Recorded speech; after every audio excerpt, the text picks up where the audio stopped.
Dari sekian banyak 40 tahun, setiap tahun kita memperingati Maulid Nabi di masjid-masjid yang berbeda-beda. Pertanyaannya adalah, mengapa korupsi makin banyak? Yang kedua, mengapa yang mencaci maki masih banyak? Kenapa masih banyak yang menggibah? Mengapa masih banyak yang tidak amanah? Iman tak ada.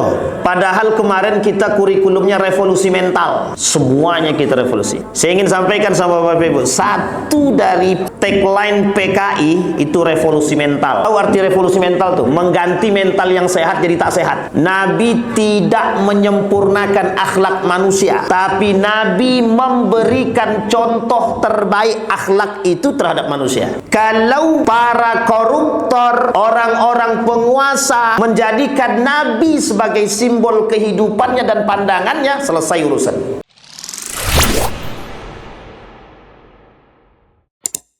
Ada yang masih ingat ini kali keberapa memperingati Maulid Nabi? Sudah yang keberapa Pak Haji? Sudah banyak ya Pak ya? Ada 100 lebih? Setiap tahun, berarti belum sampai lah. Masuk 100. Kalau dari nenek moyang mungkin lah ya. Berarti kalau umur Pak Haji, berapa Pak Haji umur Pak Haji? 55, berarti sudah 55 kali mungkin mengikuti Maulid Nabi. Itu kalau setahun ya. Baik. Kita ambil 40 tahun. Dari sekian banyak 40 tahun, setiap tahun kita memperingati Maulid Nabi di masjid-masjid yang berbeda-beda. Pertanyaannya adalah, mengapa korupsi makin banyak? Kenapa Bu? Baik. Yang kedua, mengapa yang mencaci maki masih banyak? Salah arah. Kenapa masih banyak yang menggibah? Mengapa masih banyak yang tidak amanah? Silahkan, tidak apa-apa. Kita sama-sama jawab. Iman tak ada. Padahal kemarin kita kurikulumnya revolusi mental. Masih ingat ya? Revolusi mental? Apa revolusi akhlak? Revolusi semuanya. Semuanya kita revolusi. Saya ingin sampaikan sama Bapak Ibu, satu dari tagline PKI itu revolusi mental. Jadi tagline-nya PKI itu revolusi mental. Tahu arti revolusi mental tuh? Mengganti mental yang sehat jadi tak sehat. Itu namanya revolusi mental. Kita Nabi innama bu'ithu liutammima makarimal akhlak. Nabi bukan diciptakan, dilahirkan untuk menyempurnakan akhlak. Kalimat ini kita garis bawahi. Nabi tidak menyempurnakan akhlak manusia, tapi Nabi memberikan contoh terbaik akhlak itu terhadap manusia. Kalau menyempurnakan akhlak, tidak ada akhlak kita yang tak sempurna, semuanya sempurna. Tapi karena Nabi itu orientasi Nabi diciptakan di baiat menjadi Nabi, tujuannya bukan menyempurnakan, tapi memberikan contoh terbaik bagi kita semua. Kalau para koruptor, orang-orang penguasa menjadikan Nabi sebagai simbol kehidupannya dan pandangannya, selesai urusan. Tidak usah Nabi lah, tidak usah Nabi, terlalu tinggi. Umar bin Khattab, manusia paling tegas.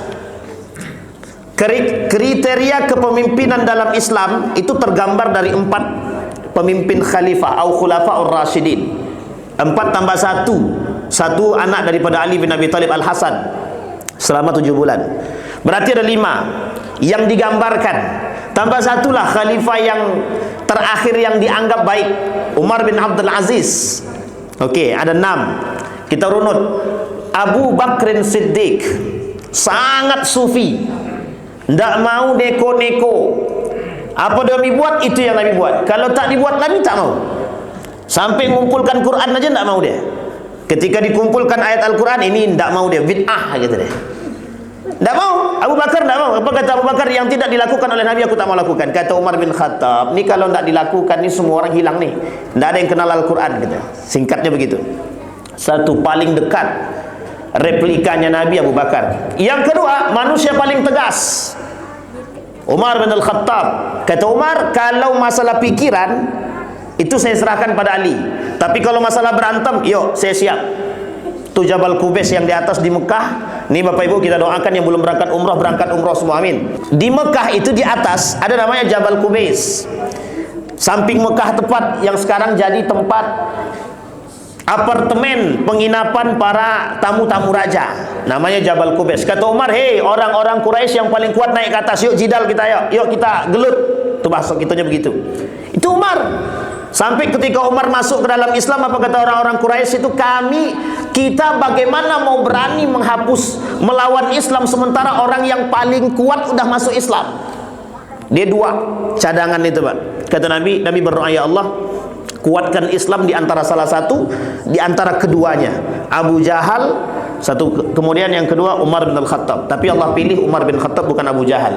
Abu Jahal mengakui kebenaran Islam, menolak Islam. Jadi orang kafir Quraisy itu tidak masuk Islam itu bukan karena mereka tidak mengakui kebenaran Islam, gengsi. Sekarang saya tanya Bapak Ibu, banyak tak manusia gengsi sekarang? Berarti beda tipis dengan kafir Quraisy itu. Tidak usah tersinggung. Kalau memang pelaku ya alhamdulillah tobat. Kalau tidak pelaku alhamdulillah. Kita masuk yang ketiga, Utsman bin Affan. Utsman itu orang yang paling dermawan, kaya. Yang kaya, yang dermawan, ya oke, kita ambil Utsman bin Affan. 12 tahun memimpin. 6 tahun sebelum akhir kepemimpinannya dibunuh di demo. Semua kayak kemarin demo kan, Utsman juga di demo itu. Jadi demo itu pernah terjadi pada masa Utsman bin Affan, tapi dalam demonya Utsman meninggal Utsman bin Affan. Meninggal dia, ditusuk berkali-kali. 6 pembunuh Utsman, semua ke-6 membunuh menyebut nama Allah. Bismillahi Allahu Akbar. Aku serahkan jiwa ini untukmu wahai Allah. Coba membunuh Utsman pakai nama Bismillah dan Allahu Akbar. Ada tak manusia sekarang menyakiti sesama muslim tapi pakai Bismillah? Ada nggak? Ada nggak manusia hari ini bersumpah atas nama Allah tapi berkhianat atas amanah? Beda tipis, sama maknanya. Baik, yang keempat, Ali bin Abi Thalib, cerdas. Anna madinatal ilmi huwa aliyu babuha. Pintu, Pak, kunci ilmu itu ada di Ali bin Abi Thalib. Sampai Umar bilang, ketika Islam didebat oleh para pendeta-pendeta, yang dipanggil oleh para sahabat adalah Ali bin Abi Thalib. Kata Ali, aku diajarkan sekian banyak rahasia, sebutkan, katanya. Sehingga pendeta yang mendebat itu masuk Islam semua. Kecerdasan Ali. Yang ke 1, 2, 3, 4, 5 anak daripada Ali bin Abi Thalib, Al-Hasan, cuma 7 bulan memimpin, cuma 7 bulan direbut paksa oleh Muawiyah, yang kelak kemudian terjadi pertikaian antara Ali dan Muawiyah, Ali dan Aisyah dan lain sebagainya. Ini sejarah. Singkat cerita Bapak Ibu, Al-Hasan ini cuma 7 bulan. Orang yang paling dekat dengan Allah, maksudnya artinya dia sangat-sangat sufi. Kata Al-Hasan, kalau memang ada jaminan perdamaian yang engkau berikan untuk 2 suku, 2 kabilah, 2 kelompok dalam Islam, silahkan ambil, aku mundur. Maka waktu itu Al-Hasan menyerahkan kepemimpinan dia kepada Muawiyah ibn Abi Sufyan. Jadi waktu itu Al-Hasan ini itu diangkat setelah terbunuhnya Ali bin Abi Thalib oleh Ibnu Muljam, salah satu kelak yang bakal menjadi atau cicit-cicit daripada kaum-kaum Khawarij. Sampai di sini bisa dipahami Bapak Ibu? 7 bulan. Kemudian ada yang ke-6 terakhir, Umar bin Abdul Aziz, lengkap semua. Berani iya, tegas oke, takut pada Allah, sufik bagus. Tapi Bapak Ibu sekalian yang berbahagia, tidak lama umurnya, cuma 2 tahun. Sama seperti Abu Bakrin Siddiq, 2 tahun lebih memimpin, begitu juga. Nah, kriteria kepemimpinan dalam Islam itu dimasukkan ke situ semua. Dan keempat-empat ini ada sama Nabi semua. 1, Nabi negosiator, paling pandai bernegosiasi. Jadi ilmu komunikasinya tinggi. Yang kedua, Nabi cerdas, sangat cerdas. Ada 4 sifat karakter Nabi kan? Karakter Nabi itu ada 4, ada sifatnya itu. Kan Bapak Ibu sudah hafal tuh, sidik, amanah, tabligh, fatanah. Ini secara garis besar Bapak Ibu, secara garis besar. Nabi dekat dengan Allah, jelas dia Nabi. Nabi tegas, tidak ada pandang bulu, halal halal, haram haram. Kata Nabi, kalau Fatimah yang mencuri, yang potong tangan, jangan orang lain, aku. Itu kata Nabi. Kalau sekarang anak dia mencuri, anak dia korupsi, siapa yang tukang potong? Tidak ada yang dipotong, hukum itu kami beli. Jadi tidak jadi potong tangan, Pak. Boro-boro potong tangan masuk penjara ya nggak bisa. Kenapa? Hukum sudah dibeli. Itu bedanya pemimpin sekarang dengan pemimpin yang zaman Nabi. Kata Nabi, yang mencuri anakku, aku yang potong tangannya. Sekarang berani tidak manusia begitu sekarang? Tidak berani. Ada tidak pemimpin seperti itu? Dari sekian banyak ada 1, 2, 3 orang paling yang takut dengan Allah. Sisanya cinta dunia semua. Ini kondisi dunia sekarang, Pak. Kondisi dunia sekarang. Jadi Bapak Ibu, kalau tidak kuat-kuat hari ini, kalau kita nggak kuat-kuat dengan iman, kita terjerumus, kita yang ikut. Tujuan kita memperingati Maulidir Rasul, kelahiran baginda Nabi Muhammad SAW, nanti kita lihat bagaimana dari awal perjalanan kelahiran Nabi. Kita ambil panjang, kita ambil singkat aja. Tapi di antara perjalanan kelahiran Nabi, semuanya perjuangan. Tidak ada satupun yang tidak perjuangan. Sekarang manusia, sekarang ada yang mau berjuang. Satu penyebab kelemahan Islam itu satu saja, hilangnya sifat juang dalam diri umat muslim hari ini. Untuk mengatakan kebenaran hari ini butuh perjuangan. Untuk mengatakan kebenaran siapa pelaku-pelaku koruptor, itu butuh perjuangan. Karena lawannya siapa? Para koruptor itu sendiri. Coba bayangkan, untuk mengungkapkan kebenaran tidak ada yang berani. Kenapa minta berani? Taruhannya mati, Ustaz. Nah, itu dia. Tapi bayangkan, dari Nabi sampai terakhir pada masa Turki Utsmani, mana hidup manusia yang tidak perlu perjuangan? Tidak ada. Tidak ada. Sampai kemerdekaan Republik Indonesia yang hari ini dicederai oleh para pengkhianat, itu gara-gara perjuangan. Coba kalau tidak ada perjuangan, merdeka kita. Revolusi jihad, pernah dengar? Hasim Al-Asy'ari. Jadi Bapak Ibu, refleksi daripada Maulid Nabi itu sebenarnya perjuangan Nabi yang harus kita lihat. Nanti kita lihat Ali bin Abi Thalib. Nabi cerdas, Nabi sufi. Oh, Nabi sangat dekat dengan Allah. Taulah karena Nabi.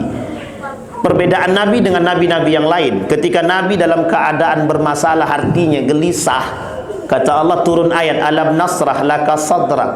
Satu. Tapi nabi yang lain enggak, ya Allah Rabbi israh li sadri. Mereka minta, ya Allah telapangkan dada kami. Tapi kalau Nabi Muhammad tak, kata Allah, bukankah kami sudah lapangkan hatimu, kami berikan ketenangan. Ini kasus ketika Nabi ditinggal, meninggal oleh istri tercinta dan paman terbaiknya.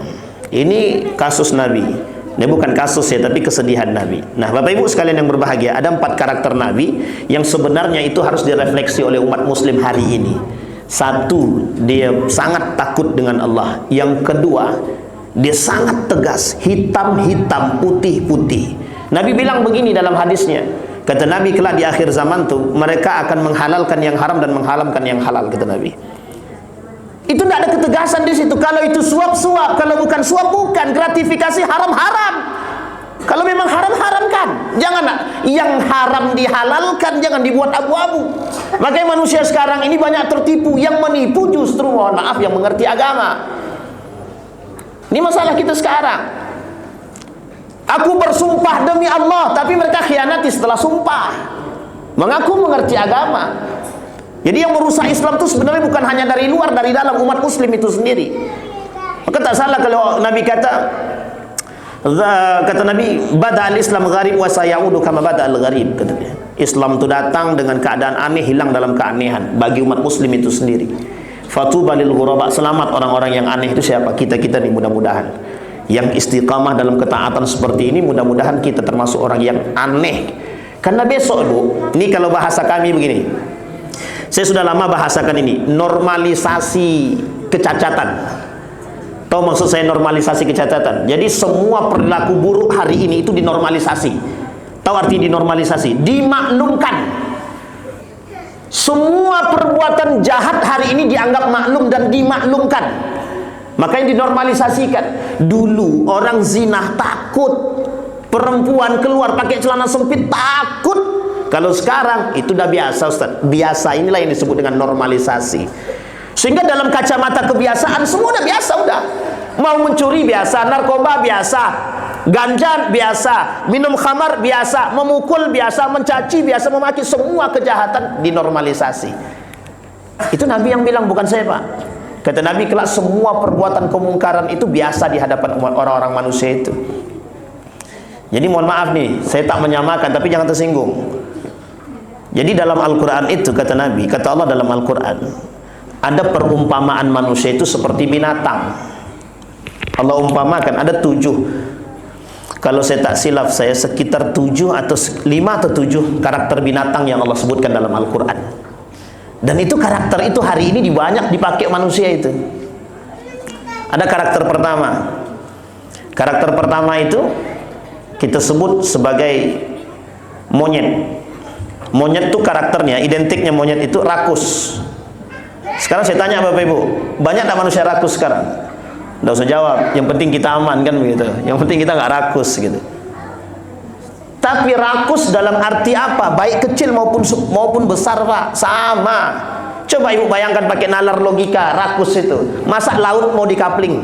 Laut dikapling kurang rakus apa? Ibu pernah lihat masjid dijual? Masjid dijual, masjid yang sudah diwakafkan itu surat wakafnya dirubah balik, diganti hak milik, dijualnya Pak. Nah, coba bayangkan kurang rakus apa manusia begitu tuh? Banyak Pak kerakusan itu karakter dalam Al-Quran. Yang kedua ada namanya, mohon maaf, kalbun, anjing. In tahmilhu yalhas wa in tatrukhu yalhas. Kata, lidah anjing ini mau dikasih tidak dikasih menjulur. Itu manusia sekarang penjilat. Karakteristik itu. Ini kalau udah bahasa ini bahaya nih, nggak enak juga kan gitu.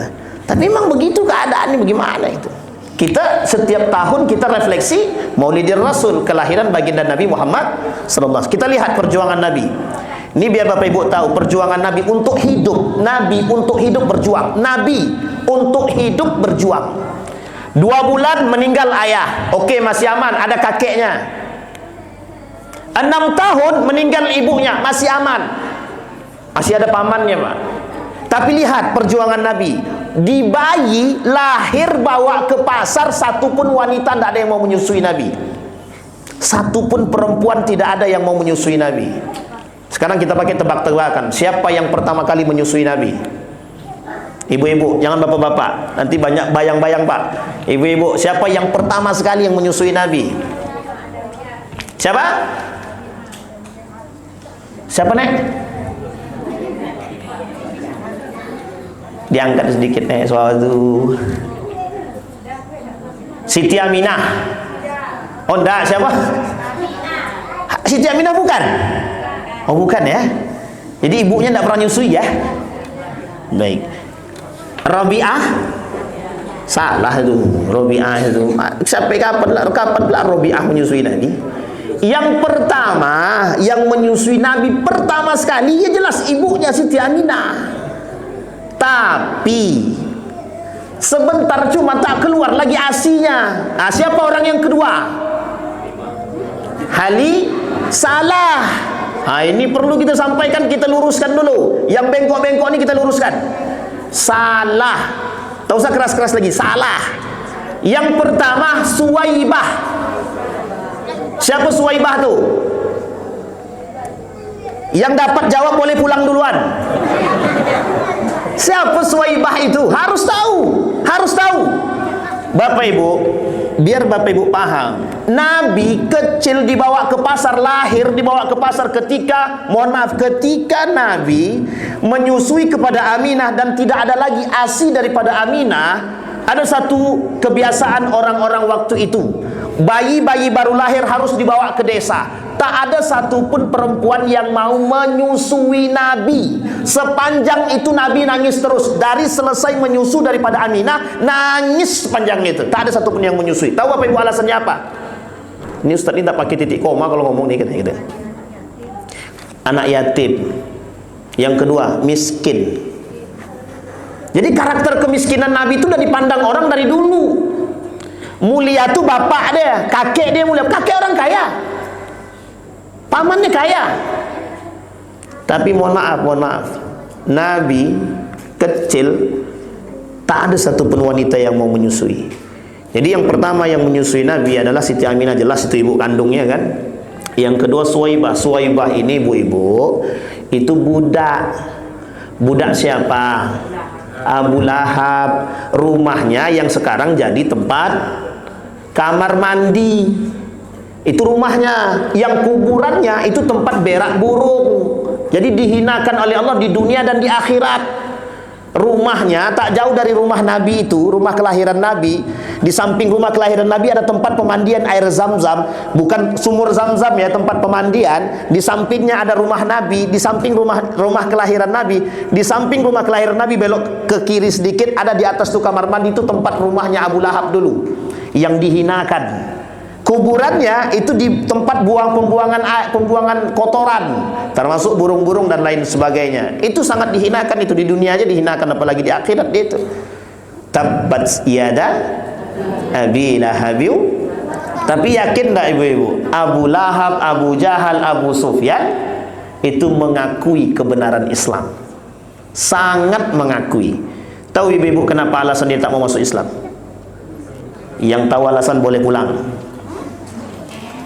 Silakan. Mengapa? Gengsi. Apa Pak balik dulu tak apa Pak? Gengsi Pak. Tahu apa alasan gengsinya bagaimana? Kata Abu Jahal, dari keturunan kami, dari keturunan Quraisy kabilahnya Muhammad ada nabi. Dari keturunan kami kok tidak ada nabi. Ya gengsi aku masuk Islam, kata dia. Padahal kata Abu Jahal, wallahi yang dikatakan Muhammad itu betul-betul benar, kata dia. Coba bayangkan, itu yang tukang ngintil 3 orang, Abu Sufyan dan kawannya sama Abu Jahal, tiap malam sampai 10 hari berturut-turut. Kata Abu Jahal, kata Abu Sufyan, loh kok ente ngintil-ngintil ke sini? Ngintip-ngintip. Cukup kita aja yang tahu. Besok tidak ada lagi, cukup sekali ini. Besok malam buat lagi masing-masing sampai 10 malam, Pak.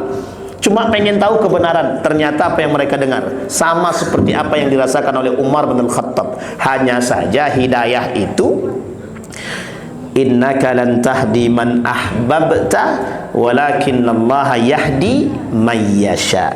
Ini hidayah Pak, urusan hidayah. Nah, kapan waktu kita ceritalah kalau Allah pertemukan kembali.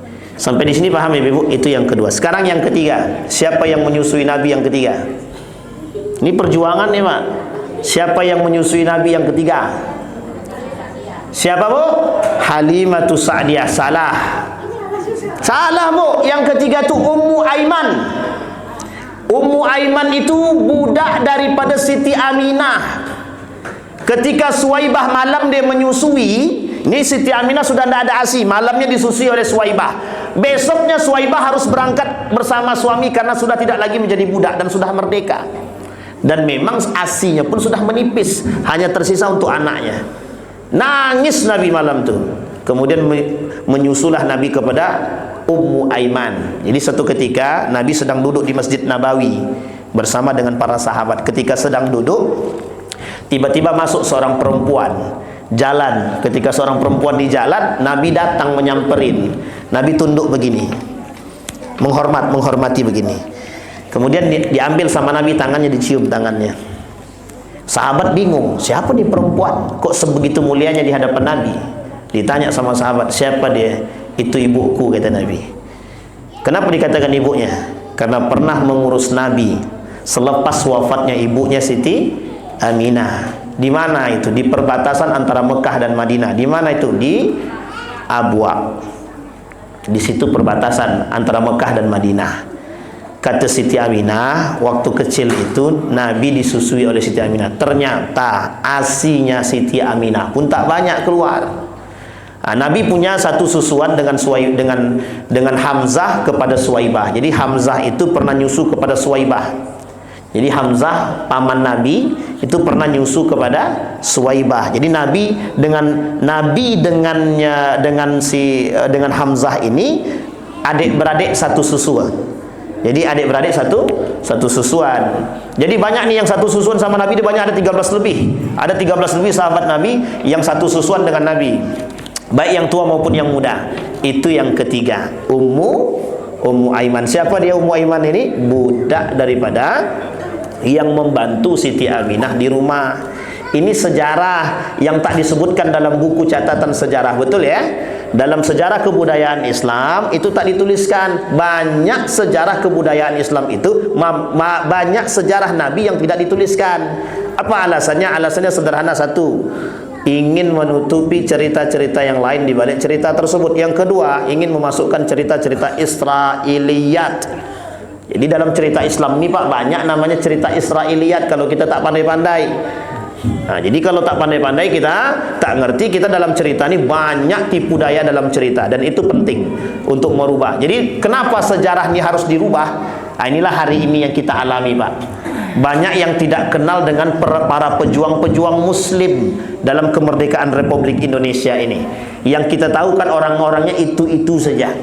Tidak ada yang lain yang kita tahu. Paling yang masuk dalam lubang buaya, itu saja. Banyak sejarah itu yang dihapus. Tahu Bapak Ibu yang menghapus siapa? Kapan-kapan kita bahas. Baik. Nah, kembali kepada poin tadi. Nah, yang terakhir Bapak, bukan terakhir, Nabi yang menyusui Nabi itu 1, 2, 3, 4, 5. Ada 5 orang yang menyusui Nabi. Nah, yang keempat inilah baru kemudian Ummu Aiman sudah tidak ada lagi asinya. Mau tidak mau Nabi harus dibawa ke luar daerah. Karena kalau tidak dibawa ke luar daerah akan terjangkit virus-virus perkotaan. Virus-virus perkotaan ini banyak. Semua anak dalam tradisi itu harus dibawa. Ini tertulis dalam kitab Ar-Rahiq Al-Makhtum atau Ibnu Hisham atau Ibnu Ishaq. Boleh tengok, silahkan. Tak ada masalah. Dalam Salabi juga sudah ada.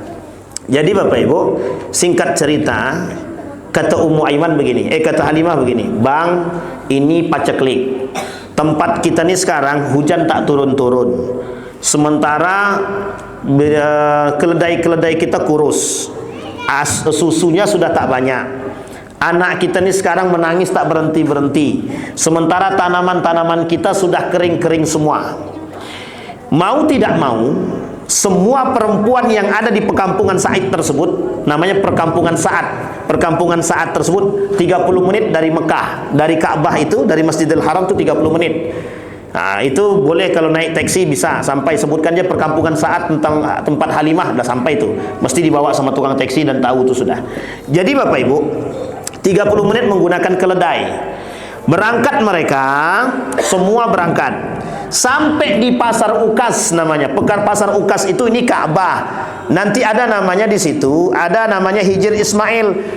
Di depan Hijr Ismail ke sebelah kiri sedikit itu dulu namanya tempat bekas ke Pasar Ukas. Pasar Ukas itu semuanya ada di situ, termasuk penjualan budak dan tempat pengambilan ASI dari wanita-wanita tersebut. Namanya Pasar Ukas. Pasar banyak yang bersejarah di Mekah itu.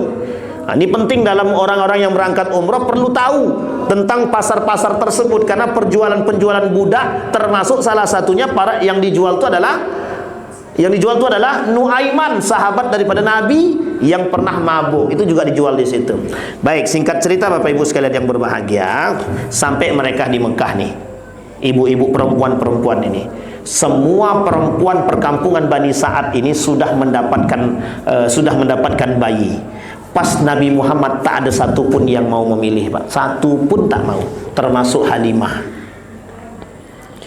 Kalau mau silahkan, tapi sudah mulai khawatir Halimah.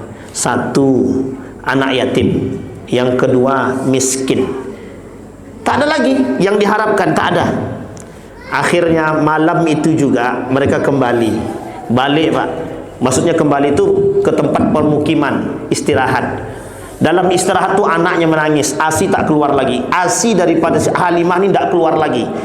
Diperas sama suaminya itu, keledai, tak keluar juga. Bingung nih Pak, di malam itu bingung. Pokoknya anaknya menangis terus. Akhirnya dikasih air-air biasa, tidur. Kemudian berkata Halimah kepada suaminya, apapun yang akan terjadi, saya tetap akan mengambil bayi tersebut. Kalau memang tidak ada uangnya, tak ada masalah, biarkan saja. Begitu saja pikiran Halimah itu. Dan dia ceritakan sama suaminya, kata suaminya, silahkan, itu semua keputusan di tanganmu. Tidak ada Pak, Halimah tak berpikir lagi sudah. Karena mau pulang malu, karena tidak bawa. Kalau tidak bawa bayi, pulang malu. Jadi mau tidak mau bismillah. Tapi waktu itu dia belum Islam ya. Dia terima, dibawa. Datang ke rumah Aminah yang di rumahnya itu. Apa kata dia? Kita akan bawa bayi ini ke desa, kata. Apapun itu kami bawa. Ada pun atau tidak ada, terserah kami bawa. Coba bayangkan, disinilah kemuliaannya Pak. Nabi itu memang mulia dari dulu, dari lahir sampai mulia. Sampai penamaan Nabi saja oleh Abdul Muthalib itu, penamaan Nabi itu harus di depan Ka'bah diangkat sama Abdul Muthalib. Kami beri nama yang paling mulia dan tak ada satu-satunya. Belum ada satupun manusia yang menatasnamakan anak dengan nama Muhammad itu tidak ada pada saat itu, kecuali Nabi Muhammad SAW. Tahu kenapa? Itu ilham yang Allah berikan kepada Abdul Muthalib. Jadi ilham yang diberikan kepada Abdul Muthalib. Abdul Muthalib ini Bapak Ibu bukan nama asli. Nama aslinya Abdul Muthalib ini Syaibatul Ham. Siapa namanya Bapak Ibu? Syaibatul Ham. Nama aslinya bukan Abdul Muthalib tapi Syaibatul Ham. Syaibatul Ham ini punya bapaknya ini adik-beradik dengan Muthalib kandung, yang tinggalnya di Madinah. Nah, jadi Muthalib itu adik-beradik kandung dengan bapaknya tadi. Nama bapaknya itu Syam. Jadi meninggal bapaknya, si Muthalib ini pergi ke Madinah, diambillah si Syaibatul Ham tadi. Syaibatul Ham ini dibawa. Nah, Syaibatul Ham ini dibawa sampai masuk ke Mekah itu dikatakan oleh para penduduk Mekah, ini toh budak yang dibawa oleh Muthalib dari Madinah. Nah, itu bahasanya, makanya budak dalam bahasa Arab abdun, budak. Muthalib namanya Muthalib, makanya namanya Abdul Muthalib, budaknya Muthalib. Tapi Syaibatul Ham tidak protes sama sekali. Karena senang dia dipanggil itu, tak ada masalah, dan dia tidak pernah mempermasalahkan itu. Sampai wafatnya Muthalib ini, kemudian Syaibatul Ham atau Abdul Muthalib diangkat sebagai pemimpin Quraisy sementara sebelum mendapatkan yang disebut dengan sumur Zam-Zam yang telah hilang 200 tahun sebelumnya oleh Khuza'ah. Sampai sini paham Ibu-ibu Bapak Ibu paham nih, ini sejarah nih. Nah, jadi memang agak-agak gimana sedikit gitu kan. Nah, singkat cerita lagi, ini singkat ceritanya, nggak usah panjang-panjang. Kalau panjang-panjang, ini sampai jam berapa Pak Haji? Ini kalau tak panjang-panjang, kalau tak di pokoknya kalau udah capek Bu, stop Ustaz, kami capek. Bilang aja gitu, nggak apa-apa. Nanti kita berhenti. Tapi kalau tak disebut-sebut susah juga Ketua. Baik, singkat cerita Bapak Ibu, apa kata Aminah? Kata Aminah, kami bawa. Bayangkan Bapak Ibu, ketika baginda Nabi diserahkan oleh Aminah ke tangan Halimah Sa'diyah, apa yang terjadi? Tangan Halimah bergetar. Dalam Rahik Al-Maktum itu dikatakan begitu, bergetar. Yang tadinya asinya tidak ada, sampai 3 jam lebih dalam riwayat itu Nabi nyusu tidak selesai. Anaknya nyusu, kedua-dua anaknya sudah nyusu, asinya juga nggak habis-habis. Ini kelebihan baginda Nabi. Uniknya lagi, keledainya yang tadinya tidak bisa diperas susunya, ketika suaminya memeras, keanehan yang terjadi, keluar asinya Pak. Maka apa kata Halimah? Kami bawa anak nih, dibawa Pak. Kawan yang lain, perempuan yang lain sedang berjalan menuju tempat untuk kembali, itu keledainya Halimah itu lebih kencang daripada keledai-keledai yang lain. Sampai kaget itu, kenapa kok Halimah kok bisa kencang begitu? Saking kagetnya, ternyata Halimah melihat ke atas. Di atas itu ada awan yang mengikuti baginda Nabi Muhammad SAW. Menangis Halimah, di situ Halimah menangis. Ini anak bukan anak biasa. Semenjak saat itu kebahagiaan dan kesejahteraan tak pernah putus daripada Halimah Sa'diyah. Kelak anak-anaknya Halimah itu berperang bersama baginda Nabi Muhammad SAW. Sadar Halimah umur 2 tahun. Umur 2 tahun itu Nabi diantar oleh Halimah. Tapi setelah diantar, kata Halimah, kata Aminah begini, masihkah engkau mau menyusui atau mengasuh Muhammad? Kata Aminah, tanpa ragu kami mau. Ini anak penuh berkah. Dibawa lagi, umur 4 tahun barulah dibelah dada Nabi. Nah, sekarang pertanyaan buat Bapak Ibu semua, berapa kali Nabi dibelah dadanya? Berapa Bu? 1. Ketika 4 tahun. Yang kedua, kapan? Kapan Bu? Ketika remaja. Yang ketiga? Oh, 2 aja ya? 2 aja, kurang tuh Bu. Dia ada 4 4 kali Nabi dibelah dadanya 4 kali. Dalam riwayat itu dikatakan ada 3 dan 4. Yang paling kuat itu 4. Satu umur 4 tahun, yang kedua ketika remaja, yang ketiga ketika mendapatkan Gua Hira, yang keempat Isra wal Mi'raj. Ada berapa berarti, Bu? 4. Jangan bilang 2 lagi. Ini salah, Wak. Ini sejarah nih, sejarah. Singkat cerita Bapak Ibu, apa kata Halimah? Balik anaknya ke rumah, kata anaknya kepada ibunya, itu Muhammad dadanya dibelah. Khawatir Halimah mau keluar dari rumah, tiba-tiba Nabi sudah sampai di depan rumah. Mulai saat itu kata Halimah, bang kita antar. Di umur 4 tahun lebih sedikit, diantar Nabi ke Mekah, dikembalikan kepada Aminah. Tahun berikutnya kata Aminah, 6 tahun kurang sedikit, kata Aminah, nak yuk kita jenguk bapak di Madinah. Bapakmu di Madinah. Siapa bapaknya? Abdullah di Madinah. Pergi pak mereka ke Madinah. Sampai bahagia sekali hati Nabi. Kenapa Nabi bahagia? Karena di situ keluarga besarnya Siti Aminah di situ semua. Ternyata keluarga besar kakeknya semua di situ, di Madinah itu. Ini kalau saya gambarkan begini. Ini Masjid Nabawi. Ini kubah hijau. Ya, ini anggap nih kubah hijau, Bu. Kalau nampaknya, ini hijau, kubah hijau. Di depan kubah hijau ini, di sini deretan, di deretan kubah hijau ini, di sini keluarganya, keluarga bapaknya, keluarga daripada kakeknya Nabi.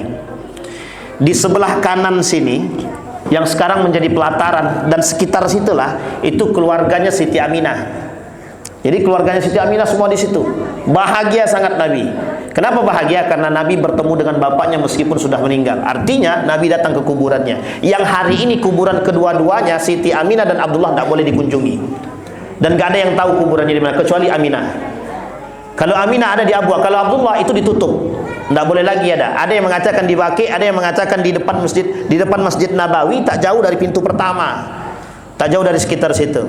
Ini dalam sejarah, Bu, ya. Meskipun tidak bisa tak bisa divalidasi. Kenapa tak bisa divalidasi? Karena banyak yang pendapat yang mengatakan tentang hal tersebut. Tahu Bapak Ibu alasannya kenapa Nabi, bapak Nabi, ibu Nabi tidak boleh diziarahi? Tahu Bapak Ibu alasannya? Karena bapak Nabi dengan ibu Nabi itu di neraka. Kata siapa? Kata mereka. Sampai sini paham, Bapak ya? Kenapa bapak Nabi dan ibu Nabi mayatnya, kuburannya tidak boleh diziarahi? Kata mereka, bapaknya Nabi dan ibunya Nabi itu di neraka. Coba bayangkan itu merusak pemikiran kita tuh.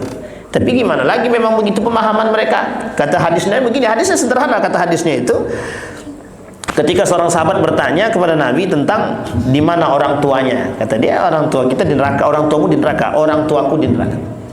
Nah, kalimat itu diterjemahkan oleh para ulama sekian banyak terjemahannya. Allah sebut dalam Al-Quran, wa ma kunna mu'adzibin hatta nab'atha rasulah, kata Nabi, kami tidak akan mengazab siapapun sampai Rasul itu datang. Sementara bapaknya Nabi belum pernah kenal Islam. Bapaknya Nabi nggak pernah kenal Islam, ibunya Nabi nggak pernah kenal Islam. Jadi kalau bapaknya Nabi nggak pernah kenal Islam, bagaimana orang yang tidak pernah mengenal Islam? Maksudnya kemana? Neraka apa surga? Maka ketika itu Bapak Ibu dikembalikan kepada fitrah manusia. Ingat baik-baik, dikembalikan kepada fitrah manusia. Apa fitrah manusia itu? Fitrah manusia itu pasti baik. Kalau dia tidak baik, itulah tolak ukurnya. Kalau baik dia masuk surga, kalau tidak baik masuk neraka. Sementara waktu itu Rasul belum datang. Hatta nab'atha rasulah, kata Allah, sampai kami datangkan kepada mereka Rasul. Kalau sudah datang Rasul kepada mereka dan mereka tetap tidak beriman, baru kemudian mereka katakan di neraka. Sampai sini paham Bapak Ibu? Tapi pemahaman mereka dari hadis tersebut mereka pahami secara letterlek, tekstual. Sehingga pemahaman tekstual ini itu merusak pemahaman. Kita ambil contoh. La'anallah zawaratul kubur. Perempuan-perempuan itu dilaknat oleh Allah kalau ziarah kubur. Sekarang saya tanya ibu-ibu ziarah kubur enggak? Dilaknat sama Allah ibu-ibu tuh. Itu hadisnya begitu. Kalau kita pahami tekstual, itu ibu-ibu semua selesai itu. Dilaknat Allah semua itu. Yang pergi ziarah kubur. Suami aku mati, Ustaz, bagaimana aku mau ziarah kubur apa tidak ya? Daripada dilaknat mending tidak usah, Ustaz. Tapi ternyata ada hadis lain sebagai pembanding, dan itu ada sebab turunnya, asbabul wurudnya. Sampai sini paham Bapak Ibu? Maka Nabi, orang tua Nabi tidak boleh diziarahi. Yang menziarahi bukan tembak, ditangkap. Makanya kuburan bapak Nabi tidak pernah ada yang tahu secara spesifik, detailnya tidak ada yang tahu. Tapi dalam gambaran ada yang mengatakan di Baqi, ada yang mengatakan di depan, tak jauh dari Masjid Nabawi, di depan pintu pertama, tak jauh dari dekat pintu pertama masuk Masjid Nabawi. Sampai sini paham Bapak Ibu ya? Pergi Nabi ke sana, bahagia hati Nabi. Singkat cerita Bapak Ibu sekalian yang berbahagia, Nabi kembali. Kata ibunya, yuk nak, kita masih ada urusan di Mekah, kita selesaikan urusan. Di tengah perjalanan di perbatasan Abu Waq tersebut meninggal Siti Aminah. Menangislah. Siapa yang pertama kali menangis? Bukan Nabi, Ummu Aiman yang bersama dengan Siti Aminah dan baginda Nabi Muhammad SAW. Semenjak saat itulah Ummu Aiman yang mengasuh Nabi sampai diserahkan kepada kakeknya, kepada pamannya, maaf. Semenjak itulah diserahkan. Tak lama kemudian meninggal pula kakeknya. Pokoknya Nabi ini, dalam masa Nabi ini semuanya banyak yang meninggal. Apa yang harus dirasakan oleh Nabi sekarang ketika itu? Tapi Bapak Ibu tahu kenapa Allah kemudian menjadikan Nabi yatim? Biar Nabi tahu bagaimana rasanya jadi yatim. Ketika Allah menurunkan hal tersebut, Nabi pernah merasakan. Sekarang apa perbuatan yang tidak pernah dirasakan oleh Nabi yang kemudian berkaitan tentang keadaan hari ini? Para ulama dicaci dan dimaki. Hari ini Nabi dah duluan. Apa yang tidak pernah dirasakan oleh Nabi? Tak pernah Pak, semua dirasakan oleh Nabi. Hanya satu yang dipegang oleh Nabi, kata Nabi, aku tinggalkan dua perkara buat kalian, tak akan pernah kalian sesat, Al-Quran dan hadis, sunnahku, kata Nabi. Muncul golongan, aliran-aliran yang sesat, yang ingkar terhadap hadis Nabi, yang juga ingkar terhadap Al-Quran. Ini golongan-golongan seperti ini yang merusak hari ini. Yang kedua golongan ini kita ambil dalam gambaran yang skalanya cukup spesifik, namanya munafik. Apa namanya Bapak Ibu? Yang menjadi musuh Nabi pertama di Madinah ketika Nabi hijrah itu ada 3: Yahudi, Nasrani, munafik. Berapa jumlahnya? Itu munculnya di mana? Madinah. Nabi hijrah ke Madinah. Sekarang kita bayangan kita, orang di Madinah tuh baik semua. Betul, baik. Tapi ingat, di Madinah lebih banyak musuh daripada di Mekah. Di Mekah musuhnya kafir Quraisy, di Madinah musuhnya 3: Yahudi, Nasrani, munafik. Munafik itu siapa? Dari Muslim itu sendiri. Nah, itu yang menjadi musuh kita hari ini Pak. Yang menjadi musuh kita hari ini yang tiga ini. Tiga ini. Sampai kiamat kita musuhnya 3 ini. Yahudi, Nasrani, munafik. Orang Yahudi, orang Nasrani, orang Yahudi memanfaatkan Nasrani dan kaum munafik untuk menghancurkan kita. Sekarang saya tanya Bapak Ibu, kok bisa di tengah badai Tufan Al-Aqsa, di tengah badai gejolak Al-Aqsa, ada orang-orang Muslim kok datang ke Israel? Itu munafik namanya.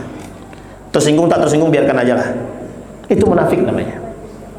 Di tengah kita sedang menjalankan Islam dengan cara yang baik, kok muncul orang yang kemudian mohon maaf menghalalkan yang haram? Munafik namanya. Sampai sini paham Bapak Ibu? Nah, poin penting kita malam hari ini Bapak Ibu, ini baru kita masuk poinnya.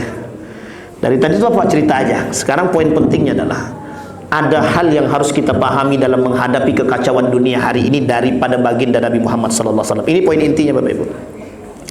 Yang pertama, kata Nabi dalam hadisnya, dalam menghadapi dunia yang kacau ini perlu satu, akhlak yang mulia.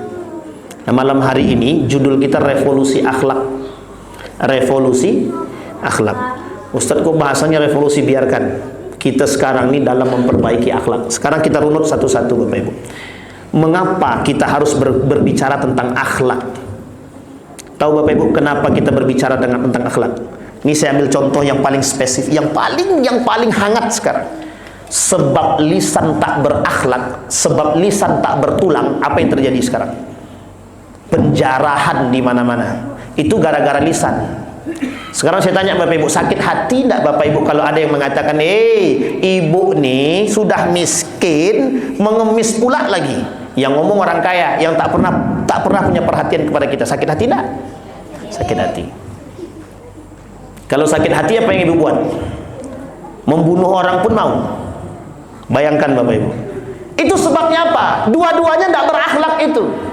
Tapi kami sakit hati, Pak Ustaz. Iya, sakit hati itu juga memang bagian daripada penyakit. Masalahnya kuat tak iman kita. Kalau kuat imannya dia tak terpancing. Tapi persoalannya adalah manusia yang dengan lisannya yang tak berakhlak itu, yang tak beradab itu yang menyebabkan kehancuran. Maka Bapak Ibu jangan salahkan. Salamatul insan fi hifdzil lisan. Keselamatan manusia itu tergantung pada lisan. Jangan Bapak Ibu bangga hidup di perumahan, merasa sudah aman. Lihat kiri kanan, ada tidak satu manusia yang tersakiti gara-gara lisan kita? Kalau ada, stop masuk surga. Terhalang kita masuk surga. Satu manusia yang tersakiti oleh lisan dan perbuatan dan perilaku kita menghalang kita masuk surga. 6 kata Nabi yang menyebabkan orang-orang amal ibadahnya tidak diterima. Satu di antara 6-nya adalah zalim. Apa namanya Bapak Ibu? Sittatu asya'in tuhbitul a'mal wa akhiruhu, yang terakhir kata Nabi, az-zulmu zalim. Coba bayangkan. Sederhana Pak, sederhana. Itu modalnya apa? Akhlak Pak, akhlak. Allah ciptakan kita dengan kalimat khuliqal insan. Kami ciptakan kalian wahai manusia khuliqa dengan menggunakan kalimat kha lam qaf. Sekarang saya tanya sama Bapak Ibu, dalam bahasa Arabnya akhlak itu asal katanya Pak, kha lam qaf. Sama. Artinya apa tujuannya? Allah pengen manusia yang diciptakan itu berakhlak. Fitrahnya kita sebagai manusia, berakhlak. Kalau kita tidak berakhlak, tidak beradab, tidak beretika, kita sedang keluar dari fitrah kemanusiaan. Makanya digambarkan oleh Allah dalam Al-Quran seperti bahaim, binatang. Jangan tersinggung Bapak Ibu. Jadi kalau kami tak berakhlak seperti binatang, pandai-pandai aja lah. Coba bayangkan apa yang ada dalam pikiran manusia ketika manusia tidak berakhlak gitu. Ada anak membunuh orang tua kandung hanya gara-gara tidak dibelikan HP. Saya tanya sekarang Bapak Ibu, ini mana salahnya sekarang? Ada anak membunuh orang tuanya gara-gara tidak dibelikan HP. Sekarang pertanyaan saya, di mana letak salahnya?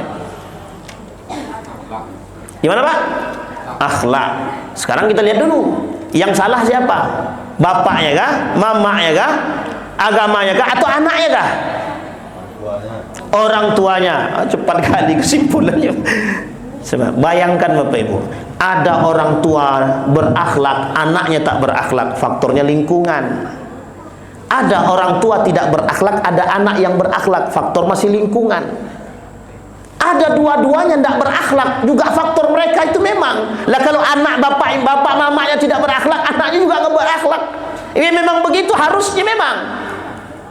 Seorang anak akan mewariskan perbuatan orang tuanya. Kalau tak berakhlak, tukang judi orang tuanya, anaknya tukang tak judi lagi, lebih dari judi, judol.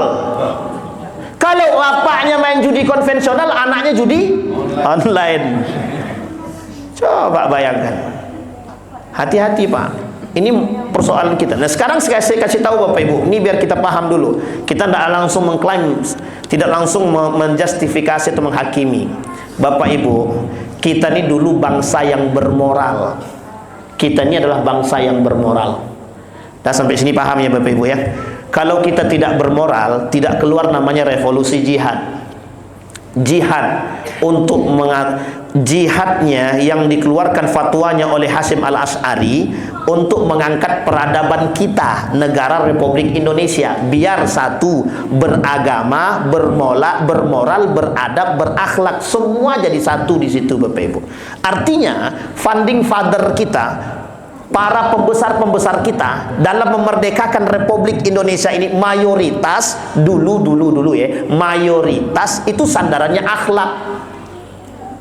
Makanya ketuhanan yang Maha Esa itu dirubah. Awalnya Allah Subhanahu wa Ta'ala nomor 1. Yang kedua dipindahkan, perubahan yang kedua, dari nomor 1 pindahkan nomor 5. Dari nomor 5 dipindahkan lagi ke nomor 1. Dari Allah Subhanahu wa Ta'ala, biar bisa toleransi semua agama, disebutkan di situ ketuhanan yang Maha Esa.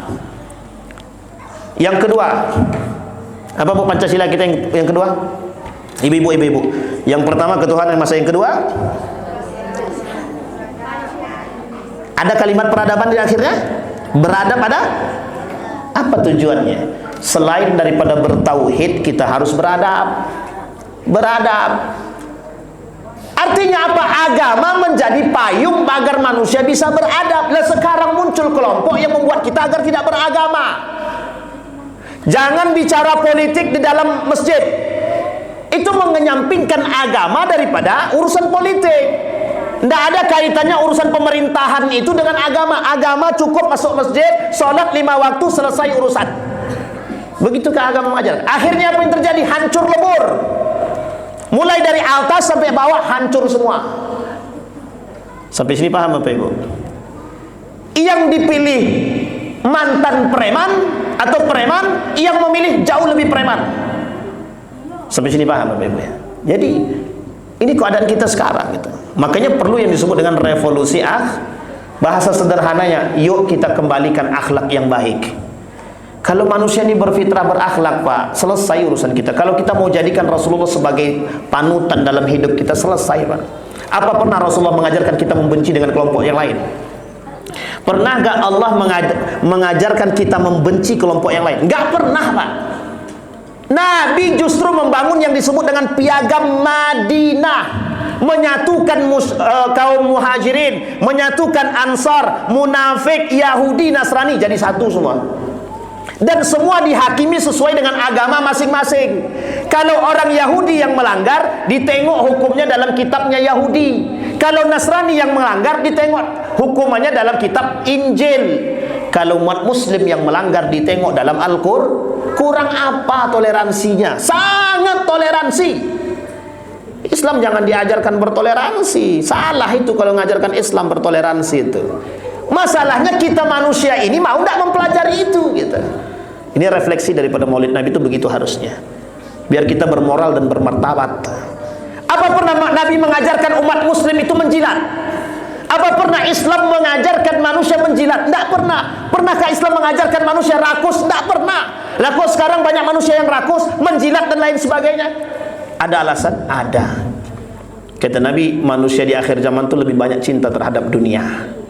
Nah, dampak daripada cinta terhadap dunia tadi, menghalalkan yang haram dan mengharamkan yang haram. Sampai di sini bisa dipahami Bapak Ibu? Cukup? Aman? Cukup kata adik-adik kita. Kalau ada adik-adik ini udah bilang cukup, selesai kita Ustaz ya. Baik. Itu revolusi akhlak. Jadi kita perlu mengembalikan akhlak. Sekarang Bapak Ibu, sebelum kita tutup, bagaimana cara kita mengembalikan akhlak tersebut? Tidak bisa semena-mena, tidak bisa Bu. Tidak bisa langsung kita katakan kita kembalikan kepada, tidak bisa. Kita butuh yang kedua. Apa yang kedua? Pendidikan. Nah, pendidikan ini kalau kita tidak pandai-pandai, kita juga rusak.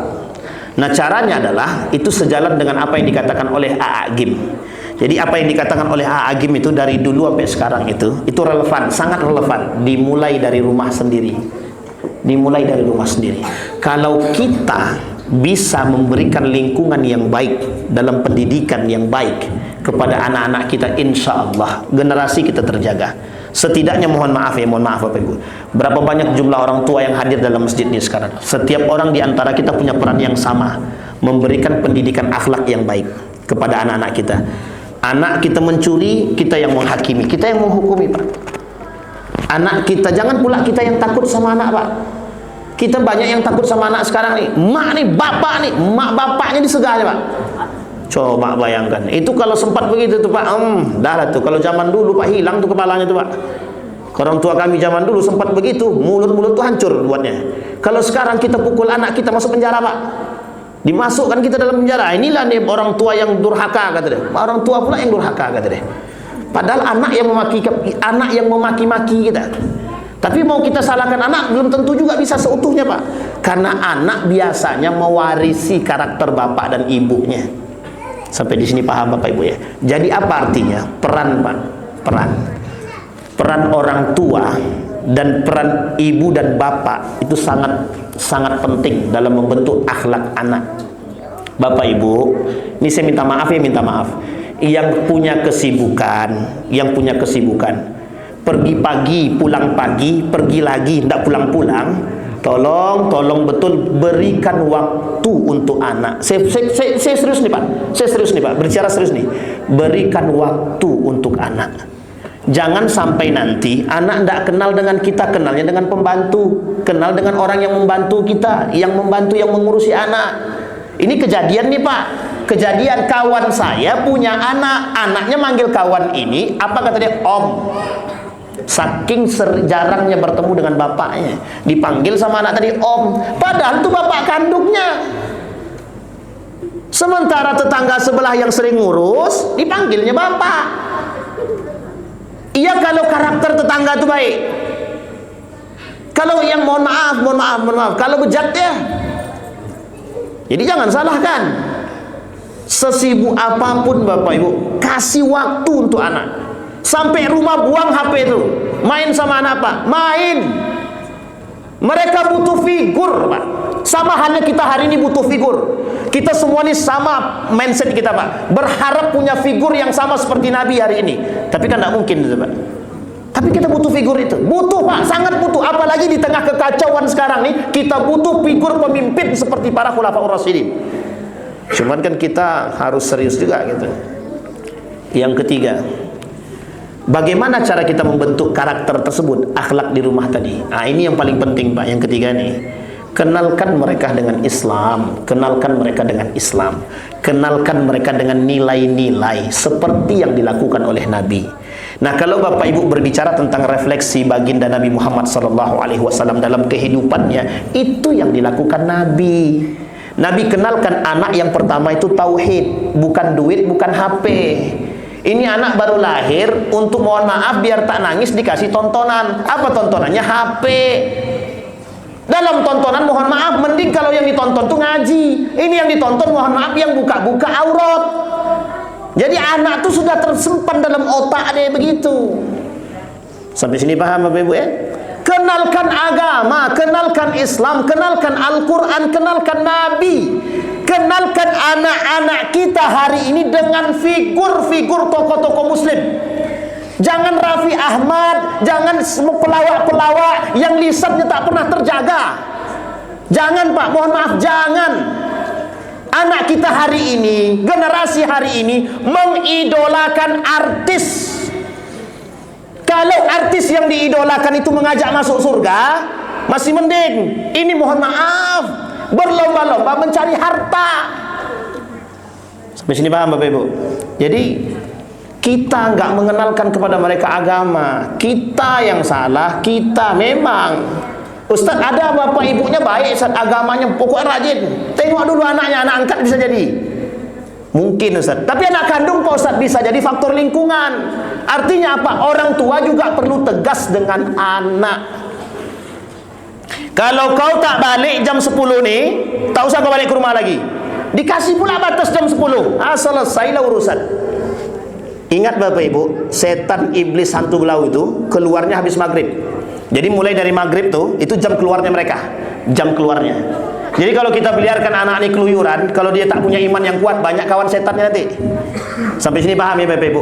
Ini anak perempuan pun dikasih waktu pulang. Silahkan nak, pokoknya jam 10 malam harus balik. Kacau. Gimana kita generasi mau baik? Orang tua yang memberikan ruang untuk kehancuran. Jangan tersinggung orang tua, kita sama-sama orang tua Bu. Untuk refleksi kita semua, introspeksi diri kita. Kita yang membangun peradaban itu. Mengaku cinta Nabi, tapi akhlak kita tidak seperti Nabi. Nah, ini banyak aliran sesat muncul ini mengatasnamakan Nabi. Kami cinta sama Nabi, tapi dalam masjid goyang-goyang dia Pak, pakai biduan pula. Itu haramnya itu. Bid'ahnya di situ itu. Bagaimana membentuk akhlak? Kita tontonkan yang tidak baik di hadapan mereka. Sampai di sini paham Bapak Ibu ya? Ini refleksi bagi kita. Jadi Bapak Ibu tahu ya kehancuran itu kenapa? Jadi kalau kita bicara tentang kehancuran dalam Al-Quran, wa idza aradna an nuhlika qaumin, kata Allah, kalau kami pengen menghancurkan satu kaum, kata Allah, selesai, mudah bagi kami, kata Allah. Bagaimana cara Allah untuk menunjukkan kehancuran itu?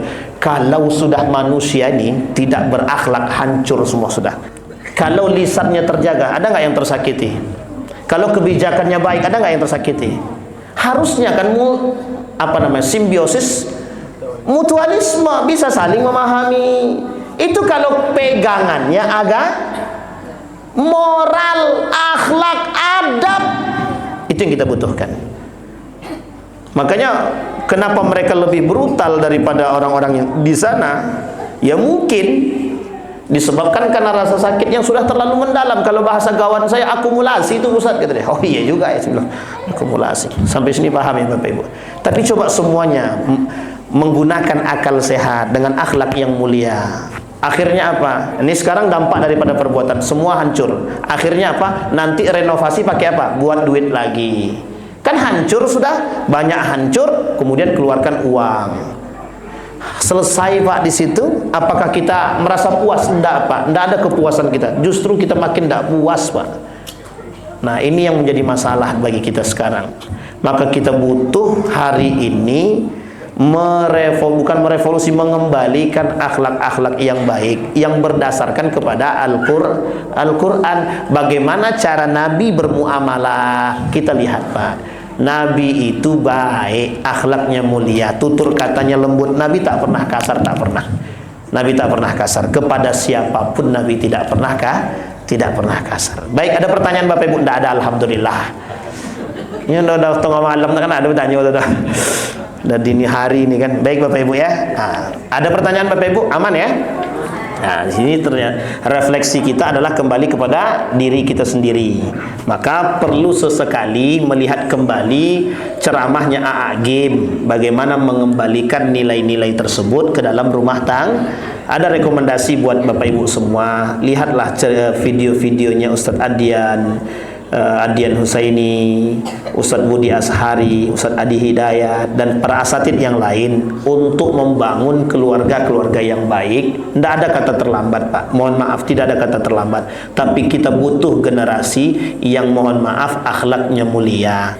Kalau Ustadz Adi Hidayat bilang 2040 ke atas itulah generasi emas. Tapi kita usahakan sebelum datangnya generasi emas itu, proses pembentukan generasi emas itu yang kita butuhkan. Jadi penanamannya tetap melalui peran orang tua. Lagi-lagi perannya orang tua, bagaimana mereka menanamkan agama kepada anak sehingga mohon maaf akhlak itu bisa terbentuk dari nilai-nilai agama. Saya kira itu saja, mudah-mudahan ada manfaat bagi Bapak Ibu, bagi kita semua. Mudah-mudahan yang kita sampaikan malam hari ini, yang kita dengar, Allah ridhai dan Allah berkahi. Amin ya rabbal alamin. Kita berdoa kepada Allah.